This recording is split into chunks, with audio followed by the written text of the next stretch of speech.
ആ അതാ വരും. എന്റെ ആന്റി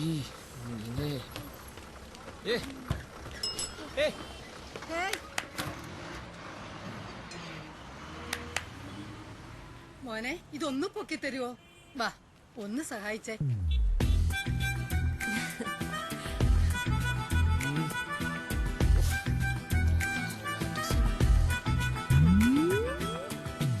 മതിയാ. ഓ ശരി. ഗംഗ ഗംഗ ഈ കാര്യം പറഞ്ഞ് എന്റെ പുറകെ ഇനി നടക്കണ്ട പ്ലീസ്. എന്നെ ഇഷ്ടപ്പെടാതിരിക്കാൻ ഒരു റീസൺ പറ. അത് അച്ഛൻ സമ്മതിക്കൂല. അത് പിന്നീടുള്ള കാര്യമല്ലേ, അത് ഞാൻ നോക്കിക്കോളാം. അത് പിന്നീടുള്ള കാര്യമൊന്നല്ല, എനിക്കത് പ്രൈമറി റീസൺ ആണ്.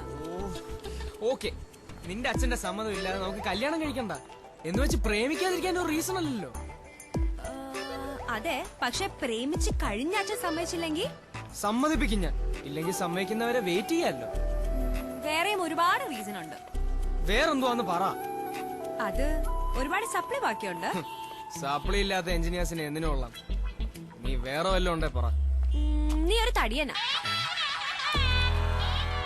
അതിന് അമ്മ പറഞ്ഞാ മെലിഞ്ഞുപോയിന്നാണല്ലോ. ആ, അതെല്ലാ അമ്മമാരും അങ്ങനെ പറയാറുള്ളൂ. അപ്പൊ തടി പറഞ്ഞാൽ അതിന്റെ പ്രശ്നം തീരുവോ? വേറെയും ഒരുപാടുണ്ട്. കൊണ്ട് വേറെ എന്തെങ്കിലും ഉണ്ടെങ്കിൽ ഒന്ന് പറ ഗംഗ. എനിക്കിപ്പോ ഓർമ്മ വരുന്നില്ല. Ganga Ganga, I really love you. നിനക്കെന്നെ ഇഷ്ടമാണെന്ന് പറയുന്നവരെ ഞാൻ എന്നും ഇവിടെ വന്ന് നിൽക്കും. അതിനി 10 ദിവസമായാലും 10 വർഷമായാലും. അന്ന് എനിക്ക് വയസ്സ് 32, നിനക്ക് 30.